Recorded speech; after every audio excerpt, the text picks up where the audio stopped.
Today, I have a very profound question.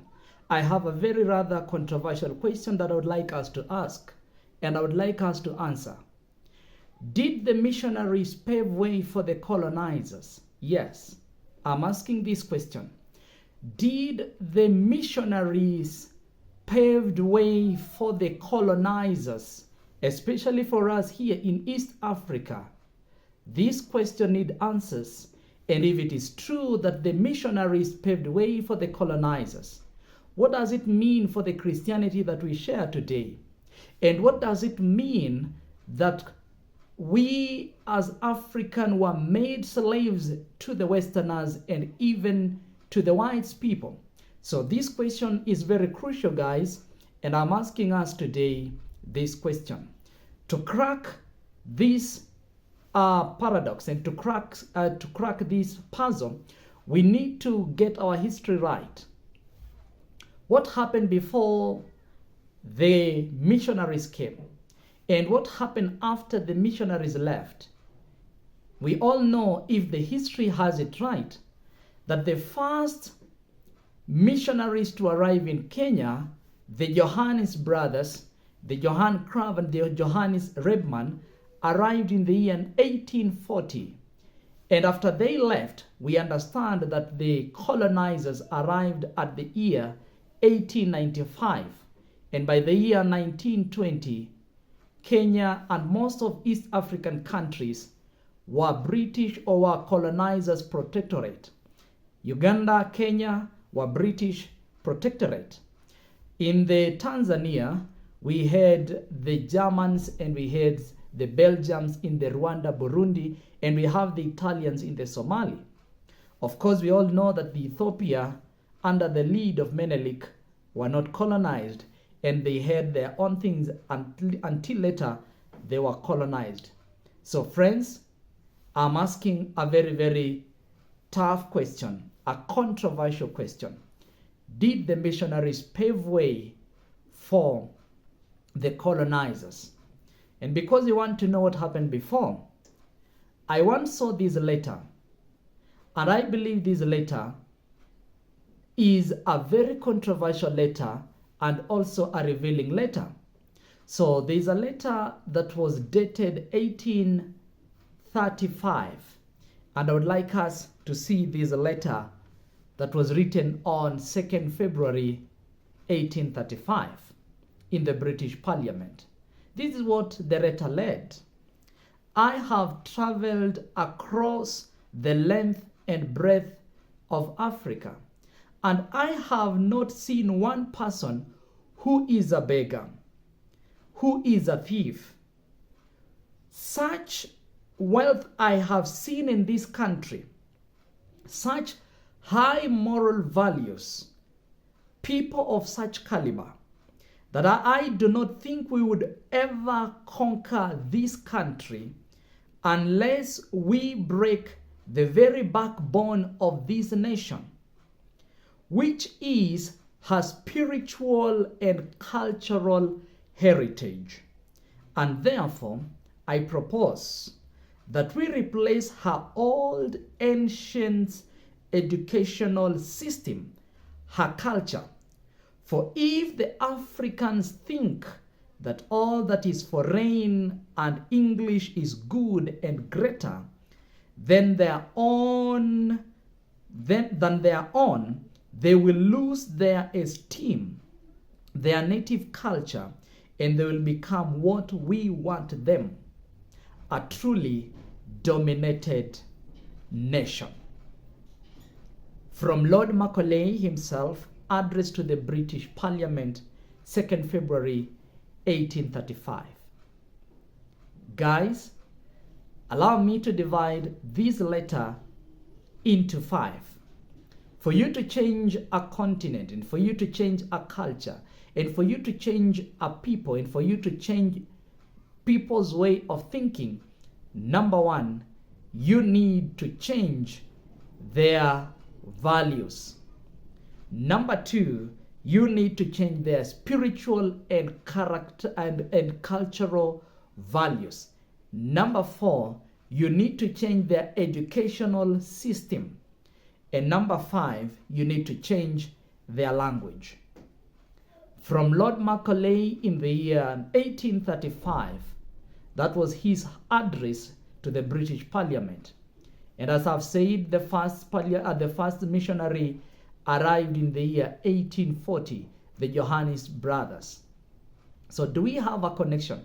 And then East Africa became protectorate of the colonizers by the year 1920.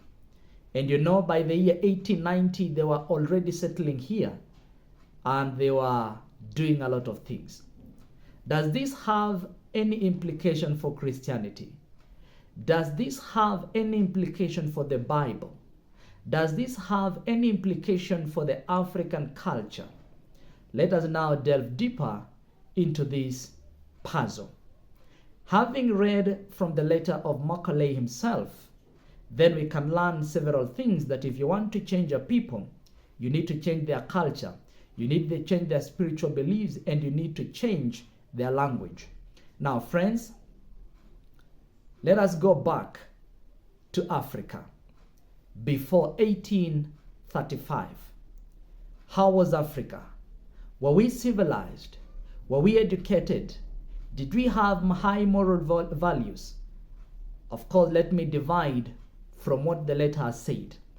He says in the first segment that I've realized that such people of high moral values, yes, before they came and before the colonizers came, we had our high moral values in the name of a taboo, don'ts and do's.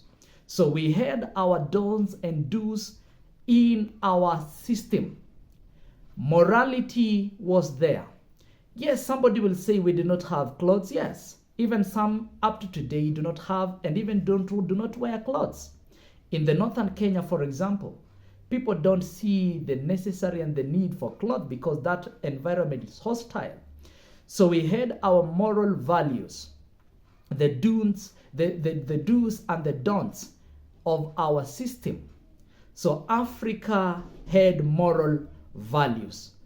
Macaulay himself says, there was no thief, there was no beggar. What does that mean? We used to live and to stay in harmony in community. And you know, the likes of Tanzania used to have the ujamas. Up to today, some of them are still practicing.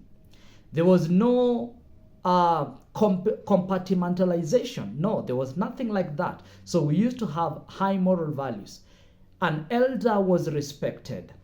The young children used to respect the elders, and there was a sense of moral value in the community. Another thing that they brought us was religion.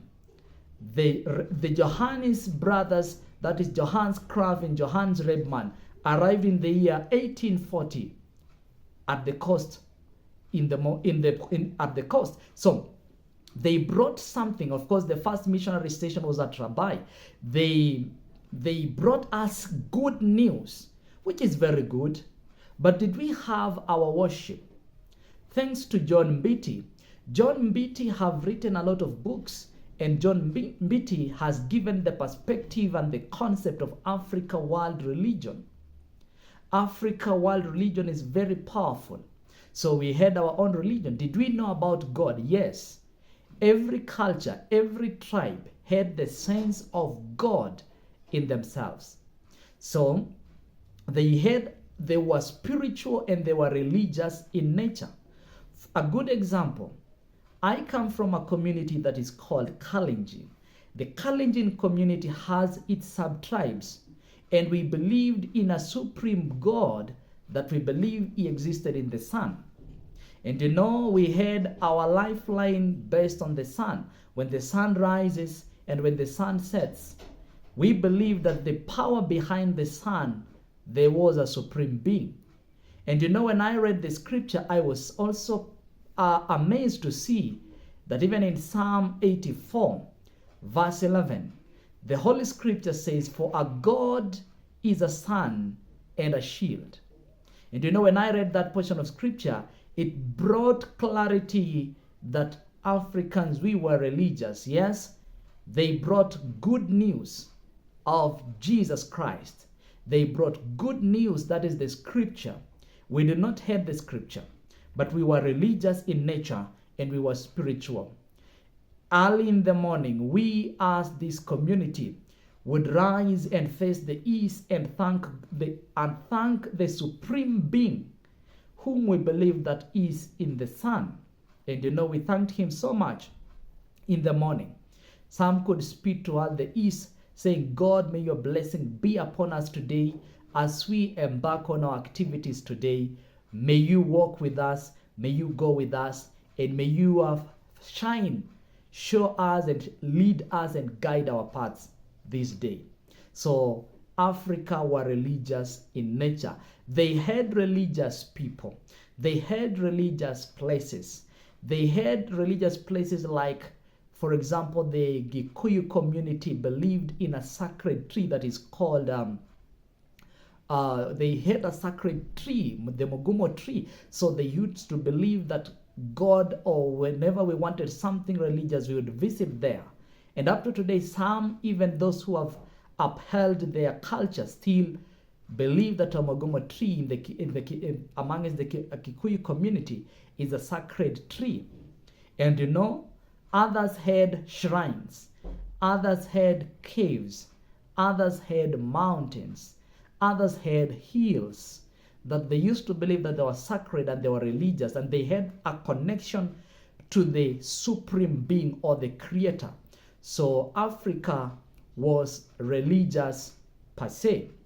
But what did the missionaries do? They clarified and they brought something that clarified what we used to believe. Every tribe in Africa had certain belief in the supreme creator. And what does that mean? Nowadays I hear people say that there is no God. Nowadays I hear people that say there is no hell. Now people say there is no heaven. And maybe I'll be handling that in the next segment, when we'll be answering the question, is there God? Is there heaven? Is there hell? We'll be answering that question. So in the Africa tradition religion, we had a sense of morality, number one. Number two, we had a sense of godliness in us. We were religious by nature. We had special people in the Africa tradition religion, the rainmakers.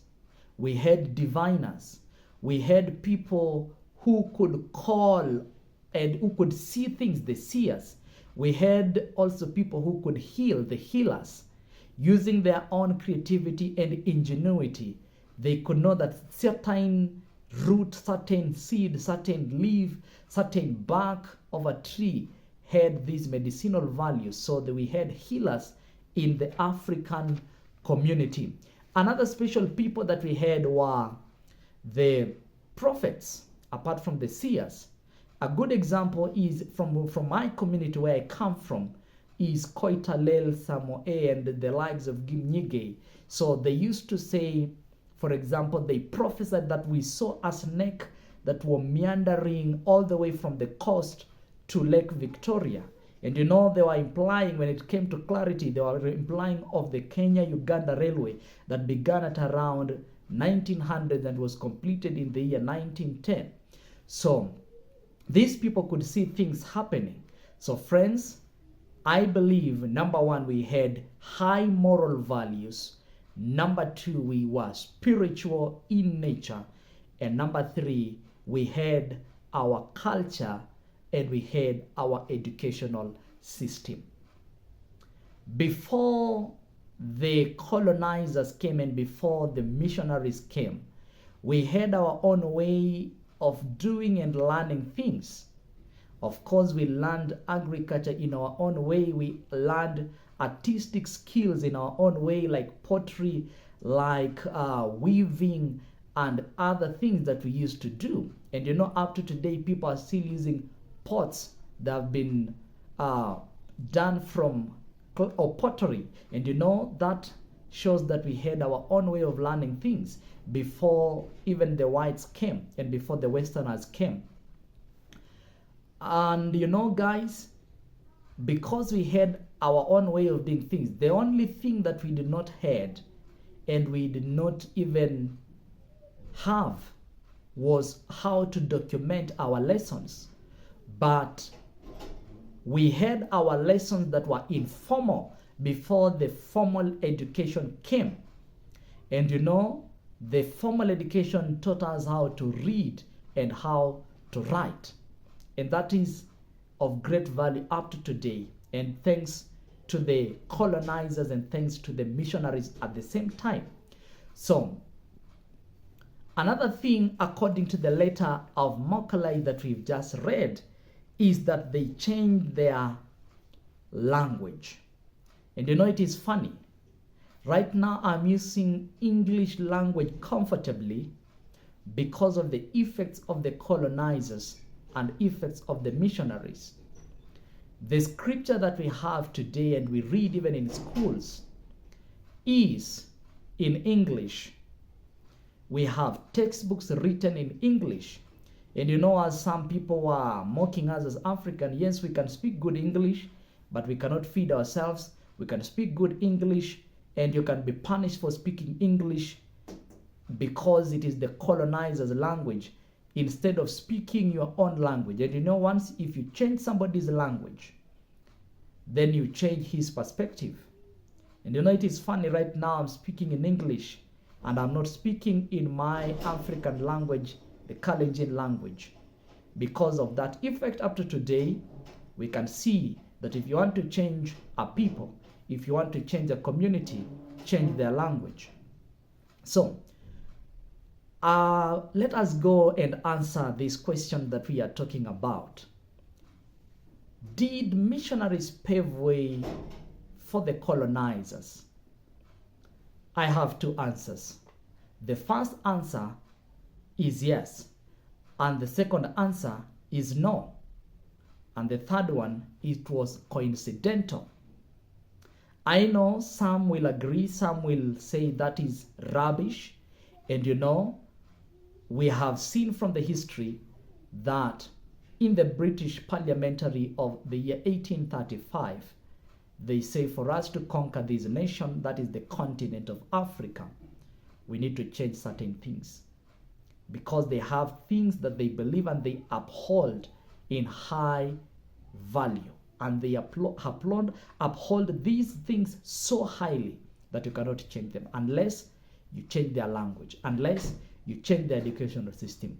And you know, people have been asking, what is the benefit of the education system that we have up to today? Right now, we are struggling with another system that is called competency-based curriculum,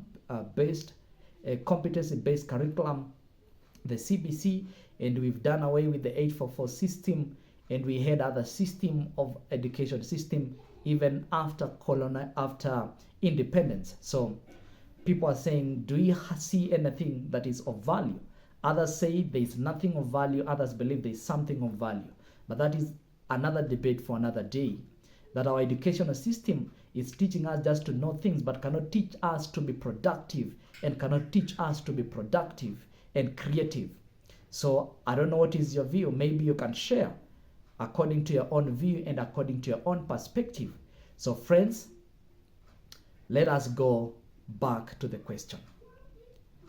Answer number one is yes. Based on the history that we've seen, that the first missionaries arrived in the year 1840, but the things that were planned was that let us prepare them first before we colonize them. That was done in the year 1835 before the first missionaries came in the year 1840. And what is the ripple effect of that? And what is the ripple effect of having the missionaries first? Let me say this. The first effect that we see is that yes, we were religious, but the bringing of the gospel to Africa also changed our perspective of way of worship. So we had this sacrificial system.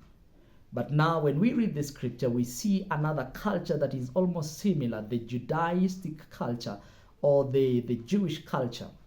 that is almost similar to the African culture, where for you to be cleansed and for you to be made free, there was something that was supposed to be done, either punishment or either a sacrifice that was to be done, so that you become clearer and so that you become you have a clear conscience in terms of morality and in terms of spirituality.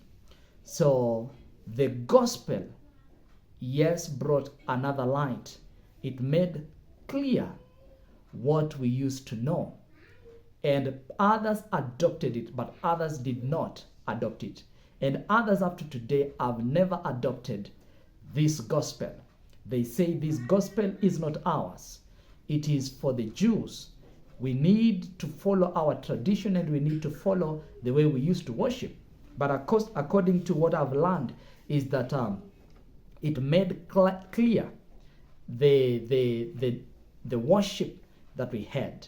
So another thing that either the missionaries paved way for the colonizers is that we see after the missionaries left, we knew certain things. For example, modernized farming, mechanized farming was started. We used to till using hoes, we call it a hoe, the little djembe, and we used to till using oxen and other things. So we see the introduction of modernized agriculture. And right now we all know that East Africa can take pride in certain crops that we sell. How did we know them?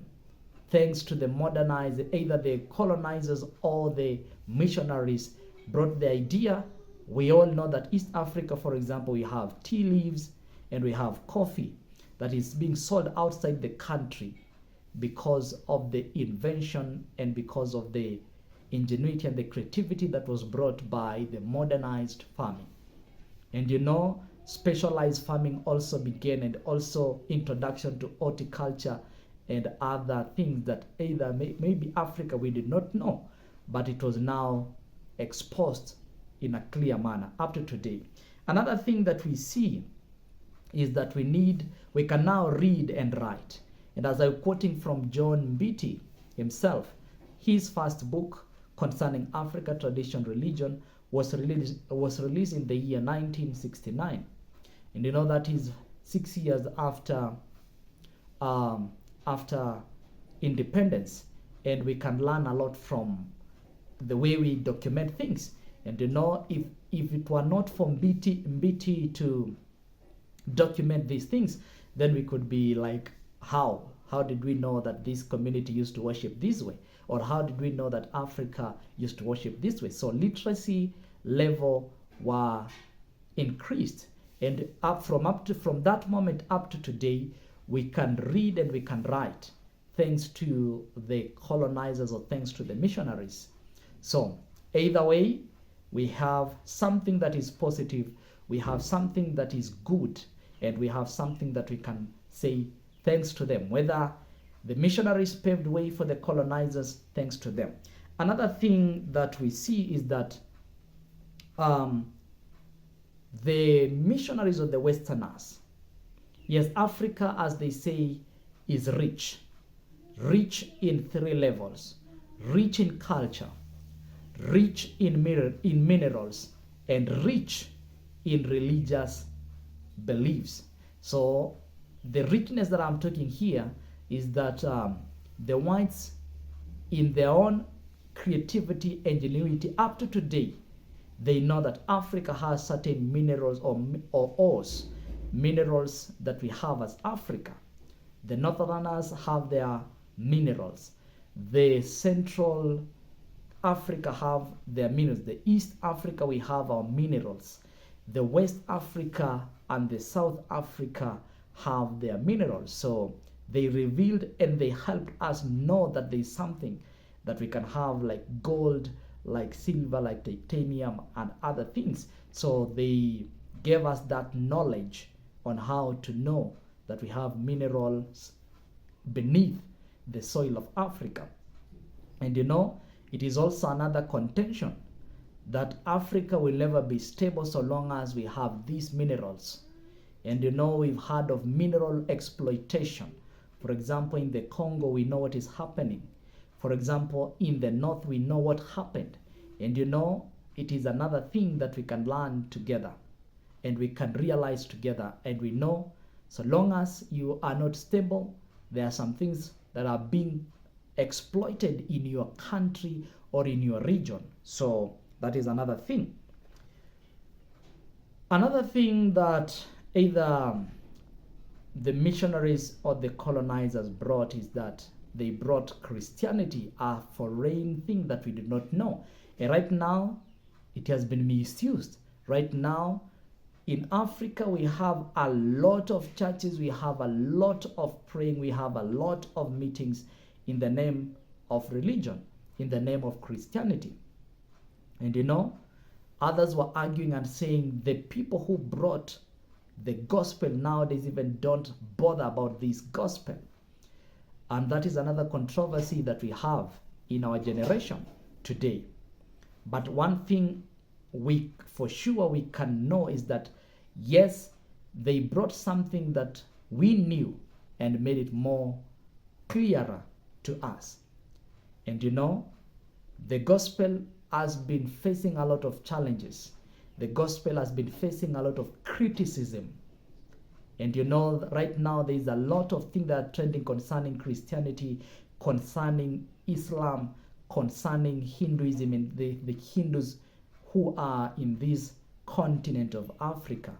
There are a lot of controversial stories about them. So they brought something new and they brought something that we can see. Another thing that they brought is they brought what we call classes and subdivision of land. And this is seen up to today. Right now, there is a land that belongs to the government, there is a land that belongs to the community. And without these title deeds, without these, we have subdivisions of land. And up to today, it is like Africa, we have been subdivided into class, subdivided into land, subdivided into other things that we know here in Africa. So friends, we have subdivisions that are taking place up to today. Another question that I'm asking today is, that's a question for food for thought. Why is it so easy for us? Why is it so easy for the Westerners to come to Africa? And why is it so tough for the Africans and the underdeveloping country or developing or the second-class countries to go to other places? We have a strict regulations. A good question I'm asking, can they learn Swahili before they come? And why are we supposed to pass certain level of English test as we go to their countries and as we go to other continents? Of course, it is still the effect of colonization up to today. So we see these things that are taking place in Africa, and we see these things that are poisoning Africa. And having mentioned the benefits, let me go to say no. Did the missionaries pave way for the colonizers? The answer is no. The missionaries came and they did their own thing. And when they left, we know what the colonizers came and did after them. And some will say they collaborated.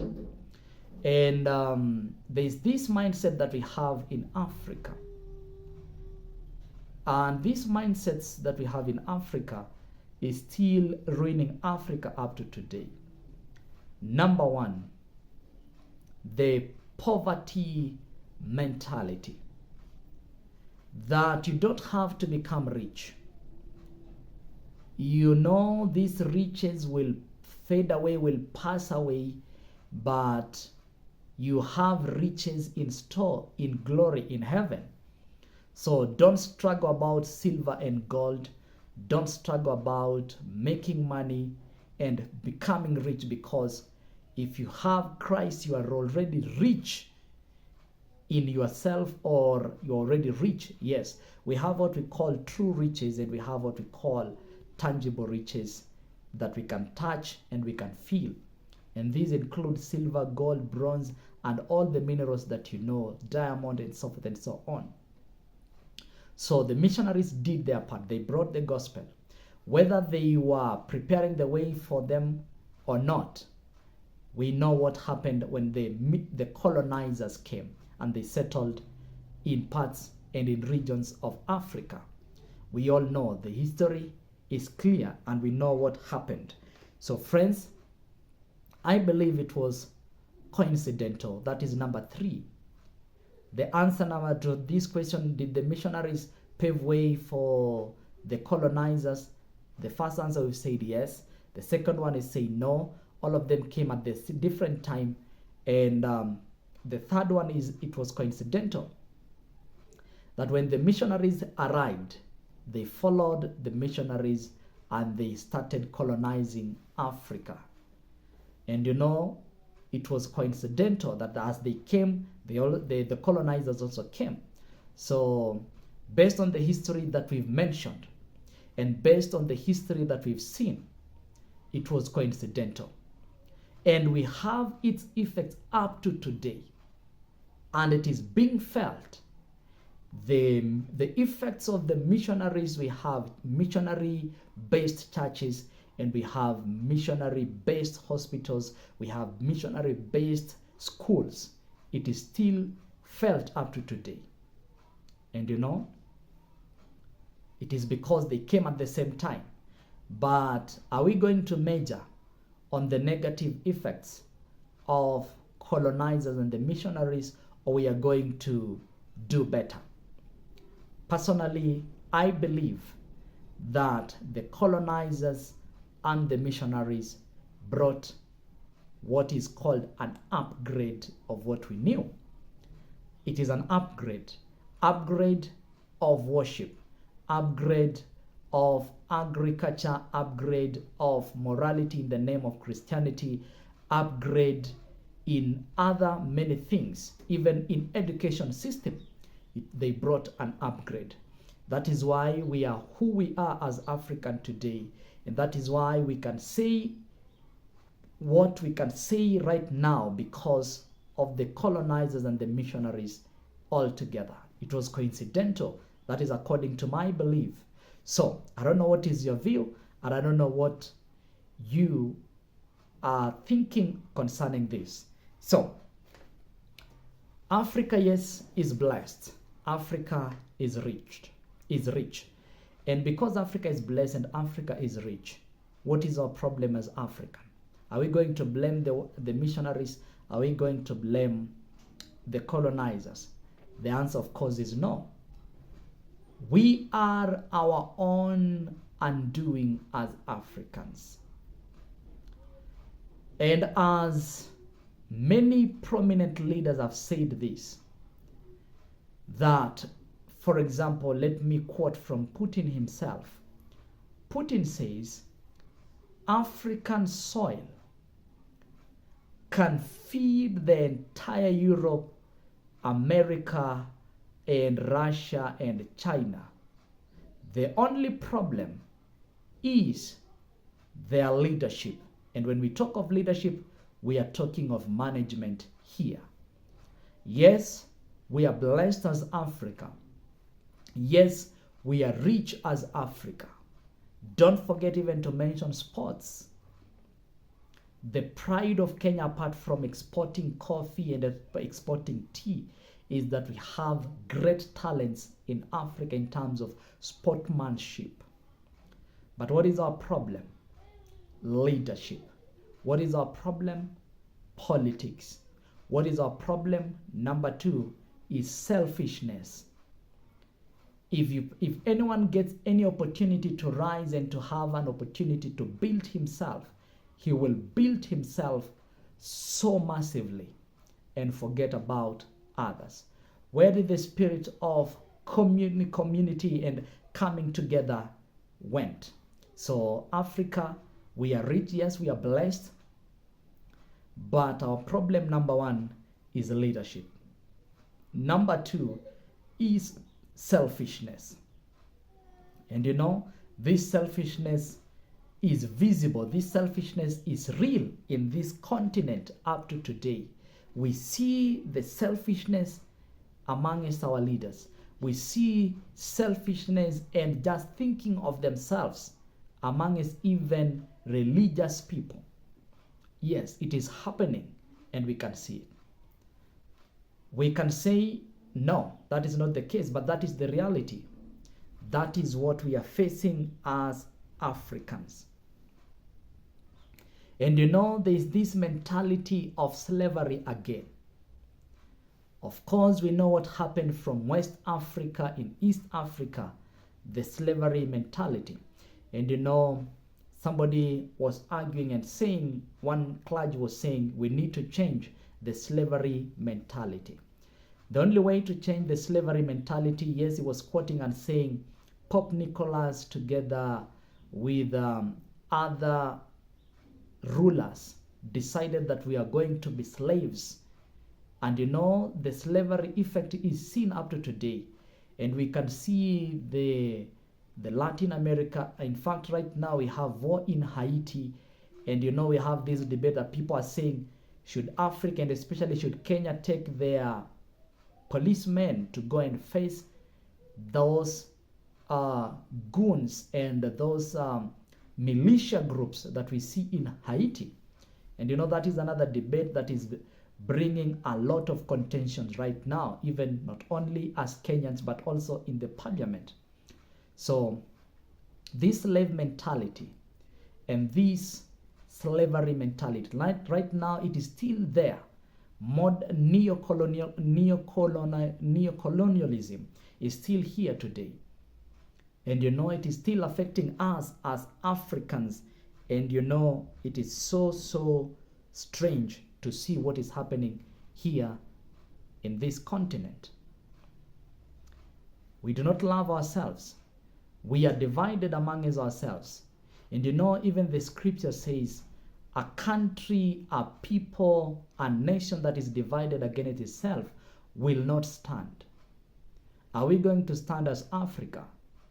Maybe if we are going to have this concept that was begun by one of our leaders that says the Easterners should be united together and stand as the Easterners. The Northerners in their own federation, the North Africa Federation, the East Africa Community, the West Africa Federation, the Central Africa, the Southern Africa, the South African Federation should stay together and work together, and we are going to rise as Africa. But what is happening? We have selfishness. What is happening? We have poor leadership and poor management in Africa. That is why we are not rising. Irrespective of the effect that were left by the missionaries and the colonizers. Right now, people have misused even Christianity. Nowadays, it is becoming business. Only a few people are using the same platform to spread the good news. But majority of them is still exploitation. Majority of them is just using it as a business for financial gain. And up to today, we are still suffering. And up to today, it is like we are being slaved. And up to today, we can see what is happening in our nation. So friends, I believe that as Africa, we can rise again if we uphold the high moral values. Yes, people will say westernization has come. People will say, these things were not ours. And right now, when you include the effects of the social media, you can see how devastating it is to this community and to this continent. So friends, I believe that we have something to do at an individual level and as at a corporate level as community. And God is going to help us rise again. Yes, we have seen what we have seen. We have seen what has happened. But what are we going to do? Unless we change our perspective and unless we change the way we think things will remain the same. So may we change our perspective, and may we do everything in interest of the other, and we are going to rise as a